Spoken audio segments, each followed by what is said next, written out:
I used to think pretending was harmless, that you could act like someone didn't matter, and eventually your heart would believe you. But the thing about pretending is, it works both ways. You pretend not to feel, and the feeling pretends not to exist until it doesn't. I live on the second floor of a quiet apartment building, one of those places where the walls are thin but the lives are thick with silence. I moved in about 6 months ago, right after I started taking night classes and working mornings at a small automotive repair shop a few blocks away. She lived across the hall before I arrived. Her door always slightly open in the morning, like the apartment needed to breathe. Her name is Mara. Mid-40s, I guess. Dark hair tied loosely most days, but somehow always elegant, like she didn't try, and maybe never had to. We didn't talk much at first, just the usual neighbor politeness. A nod. A soft morning. A faint smile that never reached full warmth, but never felt cold either. It was enough to notice her, too much to ignore.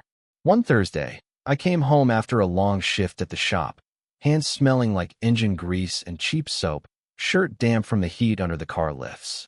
I was balancing a grocery bag on my knee while trying to unlock my door, cursing under my breath at the worn-out metal key that always stuck. Her voice floated from behind me, calm and almost amused. "You're going to snap the key if you keep forcing it." I turned. She was leaning on her doorframe, arms crossed lightly, hair loose around her shoulders. No makeup, just real. "Yeah, well," I muttered, "the lock hates me." She stepped closer, holding out her hand. "May I?" It startled me, not the request, but the tone. Not curious, not teasing, just familiar, like she had known me longer than the few seconds of conversation we'd shared. I handed her the key. She adjusted the angle just slightly, and the lock clicked open instantly. "There," she said, returning the key to my hand. Her fingers brushed mine, barely, but enough that my breath caught in my throat before I could mask it. She noticed. She didn't comment. "Thanks," I said, a little too quietly. She nodded once, and for a moment, neither of us moved. The hallway felt too still, like the lights dimmed a little, like something inside the air tilted toward us. But it passed. She smiled, not fully but enough. "Good night." Good night. I thought that would be it. Just a small moment. Just neighborly help. But the next morning, she knocked on my door. I had just poured coffee into a chipped mug, still half asleep. When I opened, she stood there with 2 bags of groceries and a tired breath that suggested she had been awake for hours. Her gaze slipped past me to my kitchen counter, empty except for instant noodles and the cheapest bread you could buy. "I'm making soup later," she said, toneless but gentle. "You're welcome to have some. No obligation." I didn't know what to say, so I laughed under my breath. "Are you always this generous to neighbors you barely know?" She shrugged. "Not really." There it was again. That strange, unspoken closeness. As if we were skipping several steps of getting to know you and landing somewhere quiet and familiar. "I'd like that," I said finally. Her eyes softened, not dramatically, just enough to show something I couldn't name. "All right," she murmured. "Around 7. She walked away. The hallway felt too empty when she was gone. I stood there a long time with the door still half open, coffee cooling in my hand. I don't know why that moment stayed with me. Maybe it was the casual intimacy, or the way she didn't ask anything of me. Not conversation, not charm, not explanation. Just presence. And it was the first time in months, maybe years, I wanted to be seen. I told myself it was nothing. Just neighbors. Just kindness. But I kept replaying the way her fingers brushed mine. Too light to remember. Too real to forget. She called it just soup, but it tasted like someone remembering how to care. We ate at her small kitchen table. 2 bowls, 2 spoons, the window cracked just enough for the cool evening air to slip in. The room smelled faintly of thyme and simmering broth. She didn't speak much, but her silence didn't feel cold. It felt deliberate, like she weighed every word before letting it out. I talked more than I meant to. About work. About the classes I was taking. About how I still didn't know what I wanted to do with my life. She listened without interrupting. Her eyes didn't wander. She didn't fill the quiet just to smooth it over. It was disarming. At one point, I made some joke about my professor, something stupid, and she actually laughed. Not loud. Not a burst. Just the kind of laugh you catch in the corner of someone's mouth and in the softening of their shoulders. I didn't realize how badly I wanted to hear that sound again until it faded. After dinner, I noticed her struggling to move a small bookshelf. Nothing grand. Just one of those narrow wooden ones leaning too much to the left. Without thinking, I stood and stepped toward it. "Here," I said, placing a hand on the side. "You don't have to, I know. But I wanted to." We lifted it together, just enough to adjust it and get it steady. Our hands brushed again. She pulled hers back first, but not fast. More like she was reminding herself she needed to. She tucked a strand of hair behind her ear, the motion slower than casual. Her breathing barely changed, but I felt the shift. "Thank you," she said quietly. Her voice had dropped, no confidence coating it this time. Softer, a little worn. That was the first moment I noticed the exhaustion in her. Not just physical tiredness. The kind that sits behind the eyes, quiet, heavy, old. I wanted to ask about it, but I didn't. I don't think she would have answered. Instead, I asked, "Do you work early?" "Yes," she said, then after a pause added, "I run a small studio downtown. I teach pottery mostly. Children's classes, beginner workshops, nothing impressive." There was something in the way she said nothing impressive, too practiced, like she'd rehearsed modesty long before I arrived. "I think that's impressive," I said. She looked at me then. Not quick, not surprised, she just looked, like she was trying to decide if I meant it. "I'm not sure I remember how to take compliments," she murmured. I smiled, but something inside me tightened. "Then I'll keep them small. Easier that way." Her gaze lowered for a beat. Not embarrassed, not shy, just exposed. That was the moment. The one that hooked itself under my ribs and stayed. Not because she was beautiful, not because she laughed, but because for one breath, one slow exhale, she let me see her. The real her. The tired version. The version that didn't have everything held together. She recovered quickly, of course. Straightened her posture. Folded her hands. Put the guard back up so quietly it almost didn't make a sound. But I had already noticed. When I left that night, she walked me to the door. Neither of us said anything. Her hand lifted faintly, like she might touch my arm, but it stopped midair. I pretended not to see it. She pretended she never moved. But the air between us changed. It wasn't neighborly anymore. It was something careful, something waiting, something we both knew we shouldn't name. It rained the following Tuesday. One of those long, steady rains that made the building seem smaller, more contained. I got home late, damp around the edges, hair sticking to my forehead. I was balancing a bag of groceries and listening to the low hum of water rushing through the gutters when I heard her door open. She stepped out holding a mug of tea, wrapped in a soft, worn sweater that looked like it had been washed too many times. Not carefully, just survived. "You look half drowned," she murmured. "Feels like it," I said, brushing water from my jacket. "Long day." She hesitated. Not long, but long enough to recognize the decision being made. "Come in for a minute," she said. "You'll catch cold like that." I knew I should have said no. Neighborly lines. Courtesies. All the small rules that keep worlds from colliding. But I nodded. Her apartment was dim, just the warm lamp in the corner glowing amber. The smell of clay lingered in the air. Earthy, soft, grounding. On the counter sat a half-finished ceramic bowl, still wet, still being shaped. Her hands must have been on it not long ago. She handed me a towel. Not new. Soft from use. Real. "Thanks," I said, rubbing the rain from my hair. My fingers brushed hers when I took it. She didn't pull away fast this time. Just slowly. Thoughtfully. We sat. She on the couch. Me in the chair too close to the couch to be casual, too far to be obvious. The rain made the silence gentler. She asked about my family. I told her a little, more than I meant to. She listened. She always listened. When I asked about hers, she paused. Just once. Just enough. "I was married," she said eventually. Not "I am." Not "I used to be." Just that single sentence, suspended. I didn't push. But something in my chest tightened. Not jealousy, not exactly, just awareness. She ran her thumb along the rim of her tea mug. A small, circular motion. Repeating. Controlled. A habit meant to keep hands busy when the heart wasn't. "He still calls sometimes," she added. The words were quiet, almost lost under the rain. "And do you answer?" I asked. Her jaw tensed. "Not angry, remembering." "No," she said. Then softer, "Not usually."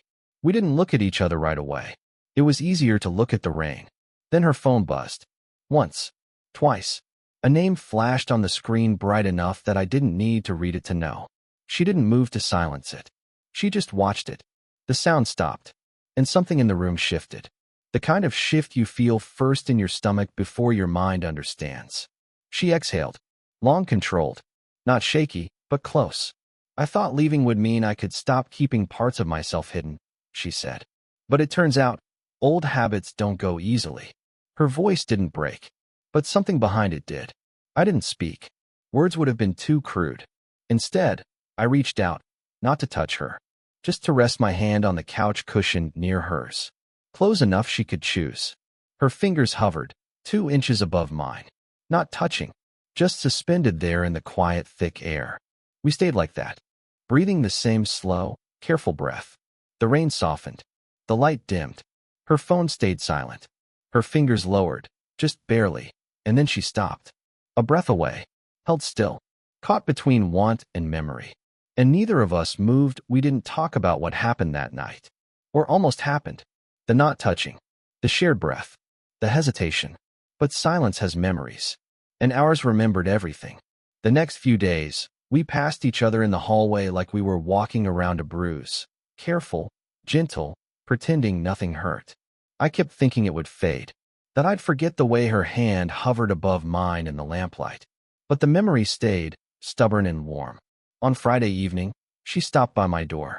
No soup, no excuse. Just her, hands tucked into her sleeves, hair pulled loosely back, like she'd given up trying to make it neat. "Are you free?" she asked. I didn't need to ask for what. I just nodded and followed. Her apartment felt different this time. Not warmer, not colder, just thinner. Like one wrong word could make the air split open. She sat on the floor near the low coffee table, legs tucked to the side, the unfinished ceramic bowl from before sitting between us. She turned it slowly with her fingertips, smoothing the edge, reshaping an imperfection no one else would have noticed. "I redid the rim twice," she murmured. "It still doesn't feel right." She wasn't talking about the bowl. We both knew it. I lowered myself to the floor across from her. Our knees were close enough that the heat between them felt like the beginning of something neither of us could afford. "Mara," I said. She didn't look up. "About the other night." She stopped the slow rotation of the bowl. Her hands stilled. "I know," she said. Not defensive, not ashamed, just tired. "We crossed something we shouldn't have." "We didn't cross it," I said quietly. "We just stood on the edge." She exhaled, and it sounded like years. The rain was gone tonight. The world outside was too quiet. Every sound in the room mattered. She finally looked at me. Really looked. Her gaze steady, unblinking, searching. "What are we doing?" she asked. Not whispered, not dramatic, just honest. I opened my mouth, closed it, tried again. "I don't know." She nodded, like that was the only answer she expected. "I didn't plan for this," she said. "I was finally learning how to be alone." And now, her voice faltered, just slightly, like the edge of a glass cracking. "You make things feel close. Too close." I swallowed. "And you make things feel possible." Her eyes flickered. Pain, want, fear, something older than both of us. "That's the problem," she whispered. Silence pulled again. Heavy, real. She set the bowl aside carefully, like it could shatter from breathing wrong. Then she said, "I can't be something you use to grow out of your loneliness." And there it was, the wound she thought she saw in me. I shook my head. Slowly. "I don't feel lonely when I'm with you." Her breath hitched. Barely. But I caught it. She looked down at her hands. The hands that shaped clay, shaped rooms, shaped distance. "They've broken me before," she said. "Love. Want. Hope. I won't survive another version of it." I should have spoken. I should have reached for her. But the truth was lodged in my throat, too fragile to risk. So we sat there, two people breathing the same fragile air, hands inches apart again. Then she said the line that stayed with me, the one that tore something open. "Tell me we're imagining this. Please. Just tell me it isn't real." And I didn't. I couldn't. I didn't go to her door for 2 days. Not out of avoidance, more like respect. Or fear. The quiet between us had turned into something with shape, something alive, and I didn't know how to touch it without ruining it. On the third evening, I found a small note taped to my door. Studio is open tonight. If you want to see. No name. No explanation. I went. Her studio was tucked between a laundromat and a bakery, the air thick with flour and steam outside. Inside, it was dim except for the soft lamp above the pottery wheel. Shelves of bowls and cups lined the walls. Imperfect things, human things. Pieces that looked as though they had stories instead of symmetry. She was sitting on the floor again, back against the wall, one knee drawn up, hair falling around her face. She didn't look up when I entered. You came, she said, voice steady. You asked. A long pause. The kind that isn't awkward, just necessary. There was a shoebox beside her. An ordinary cardboard shoebox, taped at the edges like someone had opened it too many times. She kept one hand resting on the lid, not holding it, just touching, like it might run if she let go. I need to tell you something, she said. My chest tightened before I knew why. She lifted the lid. Inside were photographs, maybe 20. The first one she handed to me was of a younger version of her. Hair longer, smile wider, sunlight behind her, and a man beside her, his arm around her shoulders, their foreheads almost touching. I didn't need to ask who he was. He wasn't unkind, she said. Just distant. We were good at pretending we were fine, until we weren't. I nodded, the photograph warm from her hands. We tried to fix it. We really did. Her voice thinned. But the last year, he wasn't there. Not really. Not with me. Silence. There was another photograph. This one had a boy. Maybe 10. Dark hair. Bright eyes. Laughing. My heartbeat stuttered. She watched me carefully. Not to gauge judgment. Just to see if I understood. That's my son, she said. Not was. Is. But I didn't see him in her apartment. Not once. I lowered the photograph slowly. Where is he? She swallowed. Not hard, but like she was remembering how to move through the memory. He lives with his father now. He needed something I couldn't give at the time. Stability. Safety. I was falling apart. The divorce took everything that was still unbroken. I thought letting him go for a while was the right thing. Her voice held, but her eyes didn't. I didn't know a while could turn into years. The studio felt too small, but neither of us moved. She wasn't asking for sympathy. She wasn't confessing to be forgiven. She was letting me see the part of her that didn't heal. And I understood, suddenly, why she hesitated with me. Why her hand hovered but never landed. Why closeness frightened her more than distance. I sat beside her slowly, not touching, just sitting close enough that our shoulders almost brushed. She didn't look at me, but she didn't move away. Her voice came quiet, fragile in a way I had never heard from her. I don't know how to be held anymore. And I whispered, not sure until the words were already leaving me. You don't have to be. Just let me stay. We stayed like that for a long time, side by side on the studio floor, the photographs spread between us like small windows into lives we weren't sure we had permission to open. She didn't cry, and I didn't try to make her. It felt important, somehow, that we didn't label anything. No comfort speeches. No promises. Just presence. After a while, she stood, slow and careful, as though her body had remembered old weight. She went to the sink, washed the clay from her hands, dried them on the corner of her sweater. I watched her, the steady, practiced motions, each one a sentence she didn't need to speak. You don't have to stay, she said without turning around. The words weren't pushing me out. They were asking if I would run. I know, I said. I'm staying anyway. She leaned her hands on the counter and lowered her head. Not in defeat. More like relief had finally found her spine. When she turned to face me, her expression was unguarded. Not open, just honest. And it was enough. I don't know what this is, she said. I don't have a name for it. We don't need one yet, I said. Something eased in her shoulders. Not lightness, just less tension. She walked past the shelves, past the drying pieces, and sat beside the pottery wheel. She tapped the stool next to her, not looking back to check if I followed. I did. The clay was damp, unformed, waiting for hands that knew how to shape slowly. She didn't take my hand. I didn't take hers. We just sat, our knees touching lightly, like they had decided before we did. The wheel was still. The room hummed with quiet. And the silence between us no longer tried to hide anything. I used to think love was something that arrives all at once, she said softly, her gaze aimed at the floor. A moment, a confession, a pulling toward. She exhaled. I don't believe that anymore. I swallowed. What do you believe now? That love is something you notice. The way you notice a room warmer than you expected. A small, nearly invisible smile touched her lips. It happens in the pauses. In the not looking away. She hesitated.